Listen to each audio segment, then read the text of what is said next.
Assalamualaikum, salam Malaysia Madani. Kanta 744 mendahului berita dimulakan dengan rangkuman berita utama dalam segmen Esensi. Pelarasan tarif air domestik di Semenanjung dan Labuan akan dilaksana mulai bulan depan melibatkan kenaikan purata 22 sen setiap meter padu.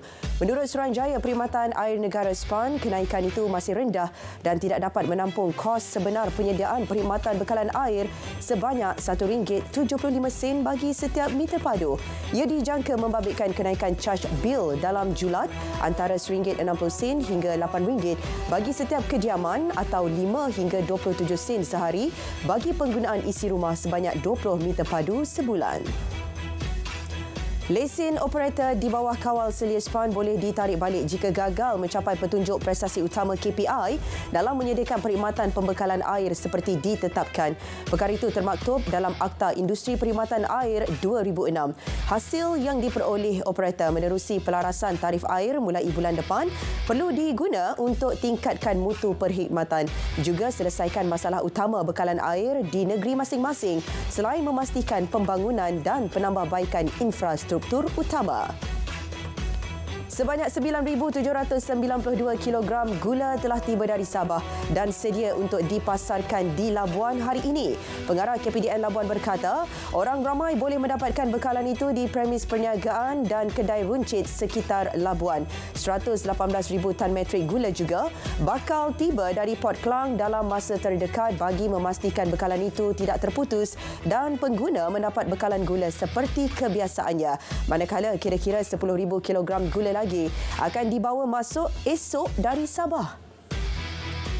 Ujian penilaian kelas Al-Quran dan Fardu Ain UPKK bagi mata pelajaran sirah yang dijadualkan pada hari ini ditangguhkan kepada 24 Januari 2024 atas masalah teknikal yang tidak dapat dielakkan. JAKIM memohon maaf atas kesulitan yang terjadi dan mendoakan calon UPKK di seluruh negara dapat memberi tumpuan sepenuhnya pada ujian akan datang tersebut. JAKIM juga turut kesal di atas keputusan tersebut namun mengucapkan semoga kesemua calon UPKK mendapat kejayaan dan keputusan yang cemerlang. Kementerian Komunikasi telah mengadakan kempen pengiriman poskad khas kepada Setiausaha Agung Pertubuhan Bangsa Bersatu PBB bagi menuntut keadilan dan keamanan Palestin. Kempen tersebut dimulakan oleh Perdana Menteri serta Jemaah Menteri yang telah menandatangani poskad yang tertera "We appeal for the UN to accept the State of Palestine as a full member. Ceasefire now." Pengantaran pertama poskad khas ini dibuat melalui Wakil Tetap Malaysia ke PBB dalam memelihara keamanan dan keselamatan sejagat. Sasaran pendaftaran sistem pangkalan data utama padu sehingga 2 juta orang mampu dicapai menjelang akhir bulan ini berdasarkan angka yang direkod sehingga kini. Berdasarkan rekod Jabatan Perangkaan, hampir 1.2 juta orang di negara ini telah mendaftar dalam sistem padu. Ketua Perangkawan berkata, sistem berkenaan berupaya menjadikan pembangunan negara lebih rancak seiring dengan perkembangan teknologi terkini.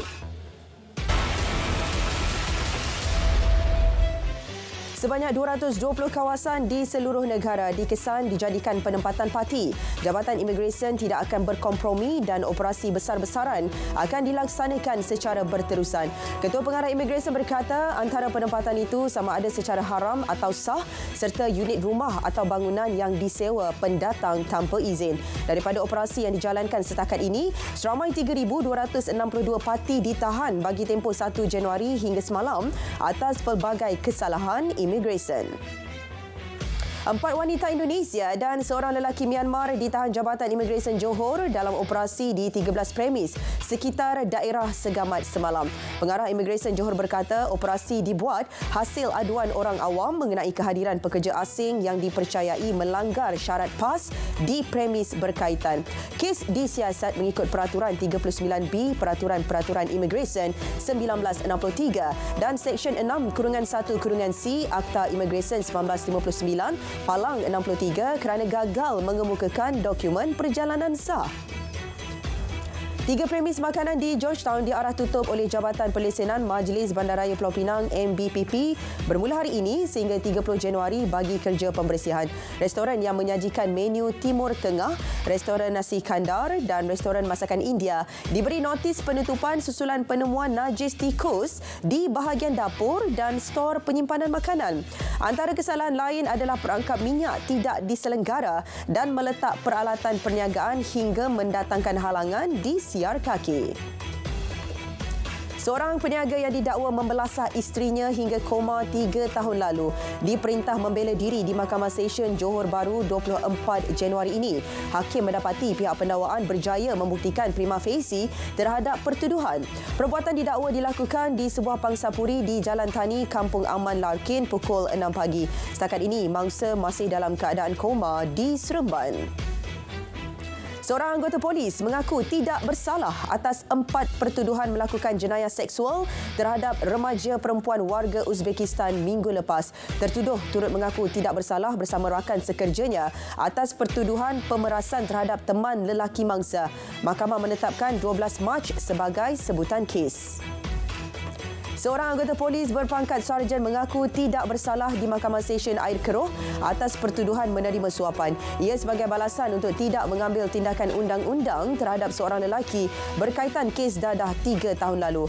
Tertuduh didapati secara rasuah menerima suapan wang tunai RM2,000 daripada seorang wanita di Taman Rambai Idaman pada 9 Mac 2021. Dakwaan dilakukan mengikut Seksyen 17(A) Akta SPRM 2009. Tertuduh dibenar diikat jamin RM5,000.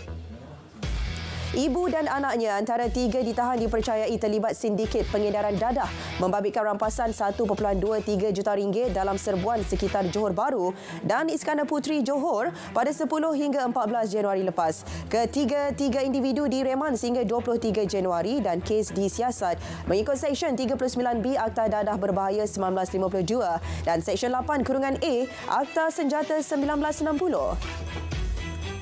Cubaan pengedaran dadah menggunakan kurier berjaya ditumpaskan Kastam Kelantan dalam 2 kes di Rantau Panjang dan Pasir Mas. Bekalan dadah disyaki diperoleh dari negara jiran dan dibawa masuk menerusi pengkalan haram di sepanjang Sungai Golo. Sebanyak 370 biji pil kuda dan 2.6 kilogram ganja dirampas. Anggaran nilai rampasan melebihi RM11,000. Polis tidak menolak kemungkinan individu terbabit dalam kes membakar Masjid Kampung Parit Simis dan Surau Ar-Raudah di Parit Bangan, Seri Medan, Batu Pahat, Johor pada 14 dan 15 Januari lalu adalah suspek yang sama. Kejadian di Masjid Kampung Simis itu menyebabkan sebahagian besar peralatan termasuk mimbar musnah. Kerugian dianggarkan RM150,000. Perosakan sama turut berlaku di Surau Ar-Raudah. 44,000 liter cecair disyaki diesel bernilai RM94,600 dirampas dalam ops tiris 3.0 di sebuah premis di Sungai Besi, Kuala Lumpur. Operasi berjaya merampas serta menyita barangan dengan nilai keseluruhan dianggarkan mencecah RM300,000. 5 lelaki warga tempatan, 4 daripadanya pemandu lori dan seorang pekerja stor. Modus operandi menggunakan taktik pembelian diesel melibatkan stesen minyak sekitar Ampang, Selangor. Jabatan Imigresen menumpaskan sindiket perjudian dalam talian di Bangsar semalam. 14 lelaki warga Cina dan 3 lelaki tempatan ditahan. Kesemua suspek warga Cina itu gagal mengemukakan dokumen pengenalan dan perjalanan diri yang sah dipercayai dipegang pihak sindiket. Siasatan awal mendapati sindiket menyasarkan warga Brazil. Agensi Penguatkuasaan Maritim Malaysia, Zon Maritim Kuala Kedah menahan 4 nelayan tempatan dan merampas 164 unit bubu naga semalam. Kesemua lelaki terbabit ditahan ketika sedang mengangkat bubu naga berkenaan di 3 lokasi berbeza pada kedudukan 6.7 Batu Nautika Barat Daya Tanjung Dawai. Keseluruhan rampasan dianggarkan bernilai RM124,680 dibawa ke JT Zon Maritim Kuala Kedah. Kes disiasat mengikut Seksyen 8(A) dan 11(3)(C Akta Perikanan 1985. Seorang jurutera mengaku tidak bersalah atas pertuduhan memandu dalam keadaan mabuk sehingga menyebabkan kematian 2 guru lelaki bulan lalu. Tertuduh membuat pengakuan itu selepas pertuduhan terhadapnya dibacakan di hadapan magistrat. Dia didakwa memandu kereta dengan kandungan alkohol melebihi had hingga menyebabkan kematian. Tertuduh diikat jamin RM8,000 dengan seorang penjamin dan menetapkan 7 Mac depan untuk sebutan semula kes.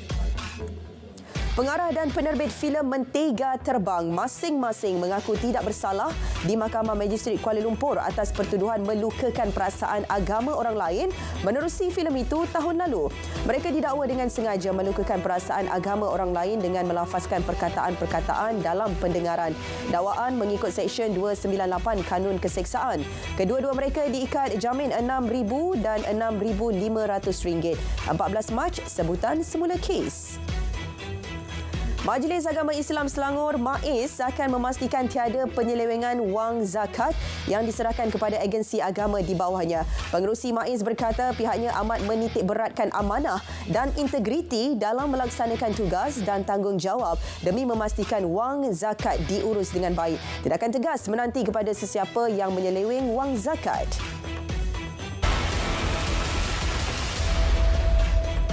Rangkaian makanan segera India Wow Momo menjual 15% kepentingan kepada Khazanah Nasional Berhad dengan nilai $42 juta. Manakala sejumlah $7.2 juta pula diperoleh daripada firma pelaburan India OAKS Asset Management. Rangkaian itu merancang untuk menggunakan dana tersebut bagi pengembangan operasi serta laluan keluar kepada pelabur peringkat awal. MSM Malaysia Holdings Berhad merancang untuk meningkatkan kadar penggunaan kilang penapisannya. Ini di Johor kepada 50% tahun ini. Ketua Pegawai Operasi berkata, MSM Johor mempunyai kelebihan geostrategik dalam rantaian bekalan runcit dan industri. Justru terdapat potensi besar untuk mengembangkan ekspor mencecah lebih 5 juta tan setahun bagi pasaran Asia Pasifik. Projek Lebuhraya Pesisiran Pantai Barat WCE jajaran Seksyen 11 Persimpangan Beruas dan Persimpangan Taiping Selatan dijangka siap April depan. WCE kini memasuki tahap pemeriksaan, pemantauan dan sijil daripada Lembaga Lebuhraya Malaysia dan dijangka dapat dibuka sebelum Aidilfitri. Seksyen 11 menghubungkan Beruas Taiping Selatan membabitkan 35.5 km menjadi pelengkap kepada jajaran WCE di bahagian luar Perak.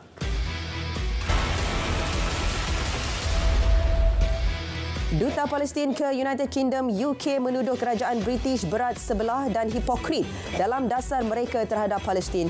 Hussam Zomlot mengkritik Perdana Menteri Rishi Sunak kerana menentang permohonan di Mahkamah Keadilan Antarabangsa yang menuduh Israel melakukan pembunuhan beramai-ramai dalam perang di Gaza.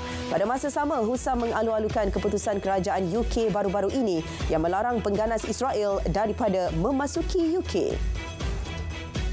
Israel dan Hamas sepakat untuk menghantar bantuan kemanusiaan termasuk ubat-ubatan kepada tebusan selain orang awam di wilayah Palestin. Perjanjian dicapai semalam dengan hasil usaha perantara Qatar dan Perancis.